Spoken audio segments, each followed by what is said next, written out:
Você comentou que para vender para grandes empresas é um pouco mais complicado, porque demora até ela converter, ela tem um ciclo de vendas maior. É um ciclo de vendas maior. Qual que é a diferença, fora isso, de vender para grandes empresas e vender para B2C? Aproveita e fala pra galera qual é a diferença de B2B para B2C. Legal. Boa, quer falar, não? Fala a diferença, depois eu explico a venda. Boa. Cara, você falando do B2B, você está vendendo de uma empresa para outra, né? Basicamente isso. Só que quando você está vendendo para outra empresa, né? Você acaba tendo que, no processo de negociação, tendo que passar por vários setores da empresa. Jurídico, enfim, tem várias etapas, não só o decisor em si daquele contrato. E quanto maior a empresa, mais complexo fica. Já o B2C não. Você está vendendo para o consumidor final. É ele que vai lá, compra, toma a decisão final. O problema é que, geralmente, o B2C ele tem um poder aquisitivo menor, né? Sim. E assim, acho que o ponto que a gente tem que pensar, principalmente gerando valor para a audiência da Qlify, é vendas está mudando radicalmente, tá? As pessoas estão cada vez mais distraídas, cada vez tem mais oferta e eu tenho dificuldade de conseguir identificar a diferença de uma marca para outra, né? Estudos mostram que nunca foi tão caro atrair um lead, né? E está se tornando cada vez menos eficiente. Até mesmo os especialistas e os lançadores já perceberam que sem setor comercial, antigamente você podia simplesmente jogar o link do checkout, a venda ia acontecer. Hoje em dia isso não acontece mais. Se você quer ir para outro game, você tem que pensar em setor comercial dentro da tua empresa. Você tem que ter um setor comercial. Primeiro passo, né? Recuperação de carrinho abandonado. Segundo passo, pegar a galera que assistiu. Terceiro passo, tentar pegar a audiência mais fria. Mas esse é um caminho que vai acontecer naturalmente. E quem começou a investir nesse game percebeu que isso dá muito ROI. Qual que é o problema? É que existe uma diferença entre você ser especialista e ser empresário, né? Especialista é o cara que vai bem pra câmera e tal. Empresário é aquela pessoa que tem que ter paciência, que entende que tem seres humanos, que você tem que treinar, que você tem que motivar, que tem que desenvolver.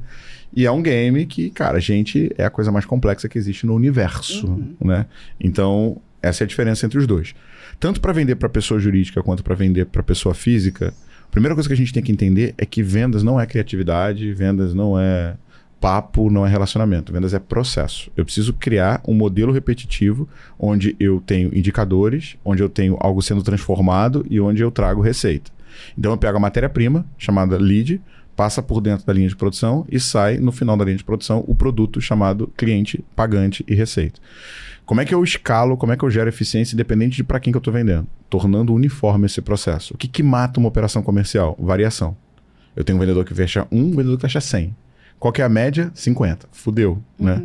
Porque o desvio padrão está absurdamente alto. Então eu não consigo ter replicabilidade nem planejar isso. O que eu preciso fazer? Todo mundo entregar o mesmo resultado.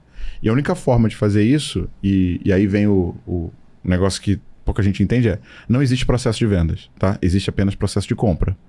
Quando você vai numa loja, Bruna, e aí você tá lá olhando uma loja, uma roupa, e a vendedora chega do teu lado e pergunta, posso te ajudar? O que você responde? Eu dou uma irritadinha, eu falo, não, obrigado, tô só olhando. Às vezes você vai até embora, né? Desiste da compra. Quando a gente tá vendendo, né? Por mais que a gente goste de vender, as pessoas odeiam ser vendido, né? Mas a gente adora comprar. E o grande trabalho do vendedor não é convencer alguém de comprar alguma coisa, e sim ajudar a Bruna a tomar a decisão em relação da roupa que ela tá indo.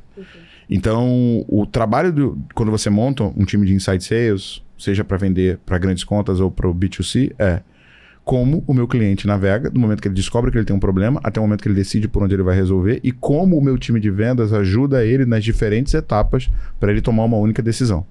Então, por exemplo, entrei numa loja e quero comprar um celular. O que o vendedor faz? Pega lá o celular e começa a apresentar e vamos falar sobre a capinha. Opa! Né? Ele é muito bom, hein? Ele é muito bom. Assim. Começa a falar das características. Só que você não compra um celular pelas características. Você compra o celular pelo aquilo que você quer fazer, né? Então, na jornada de compra tem 4 etapas. A primeira etapa é descobrir que eu tenho um problema. Então, quero perder peso, né? Quais são as opções? Existe ortomolecular, existe nutricionista, existe personal trainer, existe cirurgia bariátrica. Qual que eu vou? Não sei, né? Na identificação do problema, a gente vai analisar o problema que eu tenho e o tempo que eu espero ter resultado. Próximo passo, eu começo a considerar soluções. Eu vejo essas soluções e vejo qual que me atende melhor. Próximo passo, eu começo a comparar as opções existentes. Cara, quais são os personal trainers que atendem na academia que eu vou? Tem aqui 4 opções, eu vou analisar qual deles tem mais resultado. Por último, eu seleciono de quem eu compro. O teu cliente percorre essa mesma jornada. O que a gente tem que descobrir? O que dispara a necessidade de compra e quais informações ele precisa ao longo do caminho para escolher se ele vai comprar de você ou não. Esse é o desafio de um time de inside sales. E por que mesmo o pessoal que faz lançamento, que está acostumado a ter muita conversão 100% automática, e a gente, desde quando a gente lançou a primeira vez, 50% das nossas vendas sempre foram com interação humana, muitas das pessoas que têm todas as características para comprar de você não teve tempo suficiente para assistir a tua VSL ou não engajou dentro do teu lançamento. E se você botar um ser humano para ligar para essa pessoa que converteu no teu criativo, ela vai conseguir fazer o mesmo caminho que ele faria sozinho, sendo acompanhado por uma pessoa. Então, grande ou pequeno não importa, ambos têm problema. A única diferença é que o processo de tomada de decisão se torna mais complexo quanto maior é o valor. Para você comprar uma casa, você vai fazer um nível de pesquisa e decisão completamente diferente do que você vai fazer para comprar uma água. Sim. Então essa é a diferença entre os dois. Voltando um pouco no que você falou ali sobre a maioria das empresas, elas pecam na hora de não ter processo com o time comercial, porque tem aquelas variações, porque não tem a constância. O que você acredita que faz variar? É a falta de processo ou o time não treinado, por exemplo?